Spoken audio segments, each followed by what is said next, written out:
Voilà, je reprendrai le terme de la valse des frelons. Voilà, comme ici, j'ai quand même sécurisé le dessus de la bouteille qui reçoit les frelons en fin de course. J'ai mis donc la maille beaucoup plus petite que la maille du dessus, de façon à éviter qu'il ne fiche le camp. Donc là, ça marche bien. Et j'ai fait la même chose sur la bouteille. Voilà, ici. Là, j'ai fait la même... là, j'ai fait avec tous mes bouts, j'ai cousu, parce que j'en avais pas assez de maille. De la maille, je ne sais plus ça. 4 ou 5, je ne sais plus. Bon, celle que tu m'avais envoyée au début. Là, voilà. Enfin, les abeilles arrivent à passer dans l'affolement, quelquefois ça traîne. Enfin, je n'en reçois plus. Il y a rarement des abeilles dans les bouteilles. Voilà, ici c'est pareil. Voilà, l'autre système, enfin le même système, sur l'autre ruche plutôt. Toujours pareil.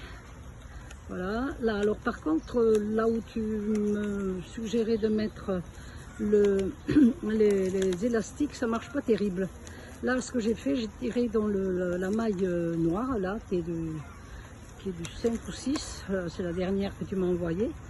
J'ai coupé une maille au ciseau, ce qui fait que ça agrandit le trou. Attends, je ne sais pas si on le voit bien là. Oui, voilà, tu dois pouvoir le voir.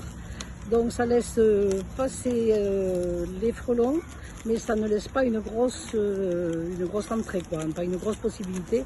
Tu vois qu'ils passent autour, mais ils n'essaient pas de sortir. Il y en a qui arrivent, hein. Bon, il va y avoir 1 sur 100, quoi, mais là c'est top. Voilà, regarde, là, ici. Alors celle-là, par contre, là, je ne sais pas, je ne comprends pas, il n'y a pas grand monde dans celle-ci. Pourtant, le système est le même. Je ne sais pas ce qui se passe là. J'ai beau regarder autour s'il n'y a pas de défaillance d'un côté ou de l'autre. Non, c'est comme le reste. Voilà.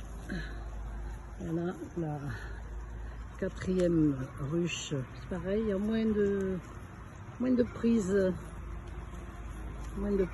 Mais bon. Parce qu'avant, j'avais remarqué, donc j'ai mis de la maille derrière, là, parce que il passait derrière, il passait sur le coin là, et il ressortait par la maille noire. Donc j'ai mis de la maille blanche dessous, ce qui fait que là, ils ne peuvent plus sortir par cette maille noire, qui est, je crois que c'est du 6, la maille de la dernière. Voilà, ici c'est pareil. Alors il y a certaines ruches qui emprisonnent des frelons, plus que d'autres. Celle-là, voilà, tu vois, il y en a, mais c'est pas extraordinaire. Et pourtant, il n'y a pas de fuite par l'arrière, qu'avant j'avais des fuites par l'arrière.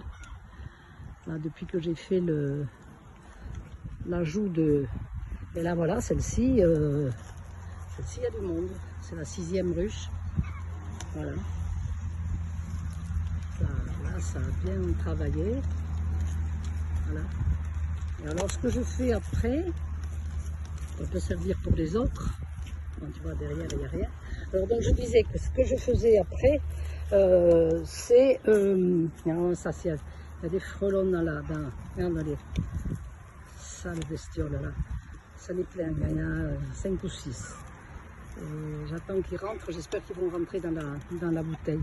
Oui, donc je disais que le soir, au lieu de mettre de l'eau bouillante, je me suis rempli un seau d'eau. Un seau, où est-ce que je l'ai mis mon seau? Où j'ai mis mon seau? Ah, le voilà. Ah, j'ai mis un seau avec de l'eau. Je retire ma bouteille, donc où sont pris les frelons. J'enlève le bouchon. Je trempe ma bouteille là-dedans par le bouchon et je secoue de façon à faire tomber les frelons qui sont encore accrochés sur le chapeau de cette bouteille, donc sur la maille, et je secoue et je fais tomber tout le monde dans l'eau et je tends avec un ciseau, je les coupe en deux dans l'eau pour aller plus vite, pour éviter qu'ils nagent pendant 2 heures là, parce qu'ils sont longs à mourir de noyade, hein. Voilà, donc je les coupe en deux et avec ma raquette que voici, ma raquette de tennis, je joue plus au tennis, j'ai passé l'âge. Voilà, ma raquette de tennis, j'enlève, je m'en sers comme une écumoire, quoi. Et j'enlève mes frelons que je jette par terre. Et mes poulettes n'en veulent pas, des frelons. Parce que je n'ai plus ces poulettes que j'avais avant, mais de toute façon, ça c'était un argument de la part des conservateurs de cette race Janzé, qui argumentaient sur l'utilité de ces poulettes, de ces poules, pour chasser les frelons, et rien du tout, elles m'ont jamais chassé de frelons. J'avais ma poupoule qui était apprivoisée, qui est morte, la pauvre, voici un mois. C'est elle qui venait manger les frelons par terre quand j'en attrapais, parce qu'elle les attrapait pas au vol. Voilà, donc j'ai arrêté ces poules parce que ça vole partout, elles allaient dans mon jardin, elles me grattaient tout, alors elles m'anéantissaient le travail.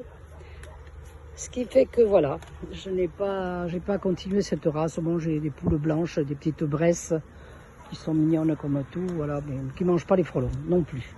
Voilà, ça doit pas être très bon parce que tu sais, ça sent vachement mauvais quand ça. Attends, voilà, un là qui vient de me choper une abeille saleté. Où c'est qu'il est? Ben, il est parti. Je pensais le choper à la raquette. Oui, voilà. Donc, je ne sais plus ce que je voulais dire. J'ai été interrompu par ce frelon qui s'en allait avec une abeille. Voilà. Donc, voilà pour mes bouteilles qui sont les prisons des frelons. Mais ça marche bien. Voilà.